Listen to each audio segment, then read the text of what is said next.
Hello दोस्तों अगर आप एक किसी कंपनी में काम करते हो तो आपका पीएफ जरूर करता होगा। तो पीएफ को लेकर के सरकार जो है वो नियम बदलने वाली है।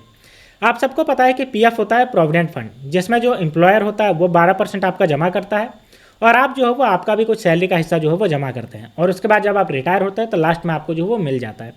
या फिर आप जो है वो कंपनी छोड़ करके जाते हैं, किसी दूसरी कंपनी में स्विच करते हैं, तो जितना भी पीएफ का पैसा होता है वो आपका होता है, वो आपको उस समय आप निकाल सकते हैं।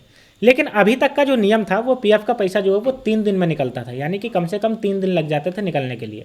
और अगर आपको किसी इमरजेंसी काम हो, कोई ज़रूरी काम हो, तो आपको जो है वो 3 दिन वेट करना पड़ता था, तब जा करके आपका पैसा निकलता था। और उसके लिए भी बैंक में जो है वो बहुत ज़्यादा प्रोसेस करना पड़ता था।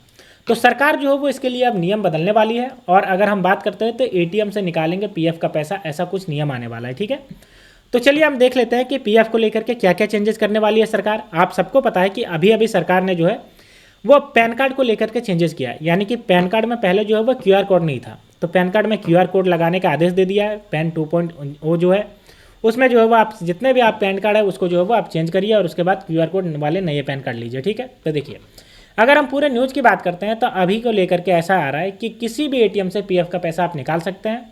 अगर हम बात करते हैं तो प्राइवेट सेक्टर के कर्मचारी पीएफ लिमिट से ज़्यादा निवेश कर पाएंगे। यानी कि अभी आपका जो है वो 12% है, यानी कि 12% आप जो है वो निवेश कर सकते हैं अपनी जितनी भी सैलरी है। लेकिन उसके बाद क्या रहेगा, आप कितना भी परसेंट चाहे उतना आप पीएफ में कटवा सकते हैं। ठीक है, लेकिन एम्प्लॉयर जो है वो 12% देगा।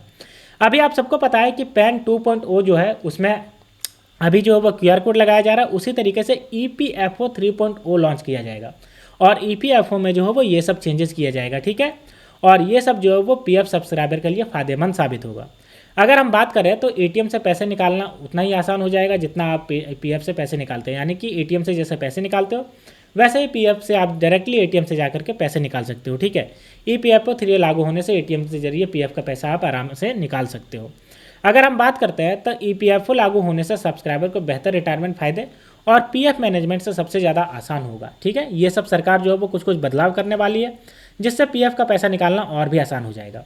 अगर हम आगे बात करते हैं तो कर्मचारियों ज़्यादा कर सकेंगे पीएफ में निवेश। 12% का जो अभी लिमिट है उसको आप चेंज कर सकते हैं। पीएफ खाते से अधिक योगदान देने का ऑप्शन भी मिल सकता है। ठीक है, और अगर बात करते हैं तो जमा कर सकते हैं जितना भी ज़्यादा, अधिक से अधिक लिमिट जो है वो जितना भी आप चाहे उतना आप कटवा सकते हैं। नियोक्ता या कंपनी का योगदान वेतन आधारित ही रहेगा। यानी कि जो एम्प्लॉयर है जो 12% देता है, जैसा सरकार का नियम है कि अभी 12% देना है।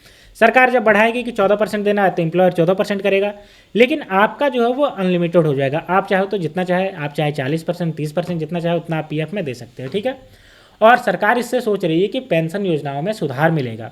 देखिए सरकार ईपीएस 95 यानी सरकारी पेंशन योजना 1995 में बदलाव की योजना बना रही है। कर्मचारियों का पूरा 12% योगदान ईपीएफ खाते में जाता है, जबकि नियोक्ता का 8.33 हिस्सा ईपीएस 95 3.67 ईपीएफ खाते में जाता है। नई योजना के तहत कर्मचारियों को ईपीएस 95 में सीधा योगदान करने का विकल्प मिल सकता है।